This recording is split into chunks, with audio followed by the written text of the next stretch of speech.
بسم الله الرحمن بالله الرحيم الحمد لله አዛኝና رب ሩህሩህ العالمين ነው። ለዓለማቱ ጌታ ለአላህ ምስጋና የተገባው ነው። የመጀመሪያዎቹም የመጨረሻዎቹም አለቃና የዓለማቱ ጌታ ወዳጅ የሆኑት በነቢያችን ሙሐመድ በባልደረቦቻቸውና በቤተሰቦቻቸው ላይ የአላህ እዝነትና ሰላም ይስፈን። አላህ ሆይ የሚጠቅመንን አሳውቀን፣ ባሳወቅከን ደግሞ የምንጠቀም አድርገን፣ ዕውቀትን ጨምርልን፣ ከደጋግ ባሮችህ ጋርም አድርገን። ከዚህ በማስቀጠል የተከበራችሁ ዑለሞች፣ መሻይኾች፣ የዚህ ሀገር ሰዎች፣ ከውጭ የመጣችሁ መሻይኾች፣ የሀበሻ አጠቃላይ ሙፍቲ ሼኽ ዑመር ኢድሪስ አላህ ይጠብቃችሁና የተከበራችሁ እንግዶች ሆይ፣ አንድ የአረብ ገጣሚ እንዲህ ይላል፣ አንዳንድ ጊዜ ጆሮ ከዓይን ቀድሞ ፍቅር ይዟል።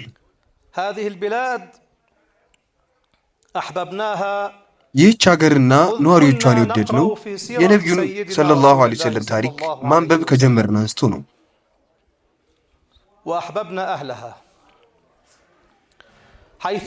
ምክንያቱም የዚህ ሀገር ሰዎች ለነቢዩ ሰለላሁ ዐለይሂ ወሰለም ባልደረቦች ሰላማዊ መጠጊያ ነበሩ።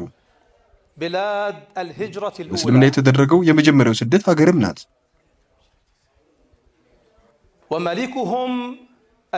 ስለዚህ ሀገር ንጉሥም ቁርአን አውስቷል። ለክብሩ ይህ ብቻ በቂ ነው። የዚህ ሀገር ሰዎችን ስንመለከት ለእነርሱ የነበረን ፍቅር ጨመረ።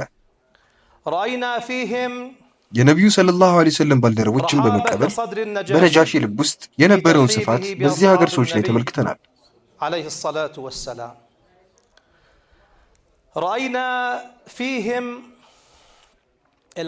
በኡሙ አይመን ላይ ይገለጽ የነበረው ለረሱል ሰለላሁ ዐለይሂ ወሰለም የማዘን እርሳቸውን የማፍቀርና የማገልገል ስሜትም በዚህ ሀገር ሰዎች ላይ አይተናል።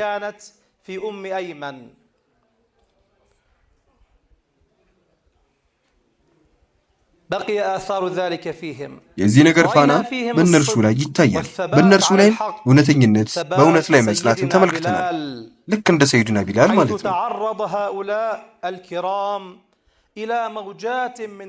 እነዚህ የተከበሩ ሰዎች እኮ ከእስልምና ማስወጣትን ያለመ የመከራ ማዕበሎችን ለዘመናት ተጋፍጠው በእውነት ላይ የጸሉና የታገዙ ሰዎች ናቸው።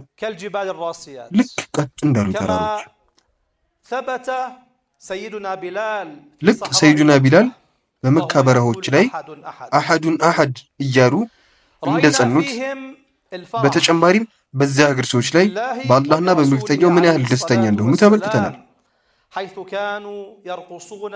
በረሱል ሰለላሁ ዐለይሂ ወሰለም መስጂድ ላይ በቋንቋቸው ሙሐመድ ደጉ ባሪያ እያሉ ይጨፍሩ ነበር ሀበሾች። አሁን እኛም የልጅ ልጆቻቸው ረሱልን ሰለላሁ ዐለይሂ ወሰለም እያስታወሱ ሲደሰቱ፣ መውሊዳቸውንም ሕያው ሲያደርጉና እርሳቸውን በማውሳት ሲደሰቱ ተመልክተናል። ተወዳጁን የቂያማ ቀን አማላጁን ነብይ በማውሳት ይደሰታሉ። በእውነቱ ይህች ሀገር ውስጥ በጎበኘኋቸው አካባቢዎች እኔ በጣም ተደስቻለሁ። ጠንካራ የሆነ እውቀትን ተመልክቻለሁ። እውነተኛ የሆኑ ስራዎችንና ትክክለኛውን የአህሉ ሱና ወል ጀማዓ ቂዳን ተመልክቻለሁ።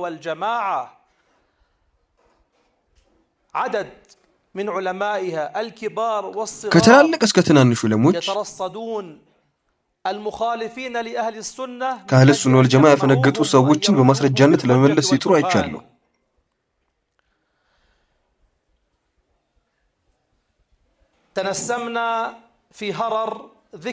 ሐረር ውስጥ የደጋጎች የቀደምት አውሊያዎች ትክክለኛ ዑለሞችና አላህን አውቀው የሚገዙ ረባንዮችን በመጎብኘታችን ደስታ አግኝተናል። አዲስ አበባ ምን ማለት እንደሆነ ተነግሮኛል። ኢንሻአላህ እንደ ትርጉማም አበባ ትሆናለች። በብርሃን በቀጥተኛው መንገድና አላህና መልእክተኛው ሰለላሁ ዐለይሂ ወሰለም በመውደድ የተሞላች አበባ ትሆናለች።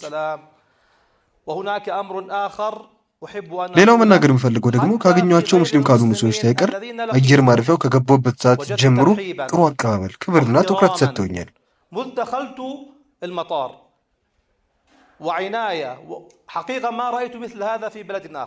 በእውነቱ እንደዚህ አይነት አቀባበል ሌላ ሀገር አላየሁም። ስለዚህች ምርጥ ሀገር እንኳን ደስ አላችሁ፣ እንኳን ደስ አለን።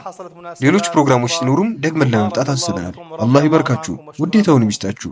እናመሰግናችኋለን።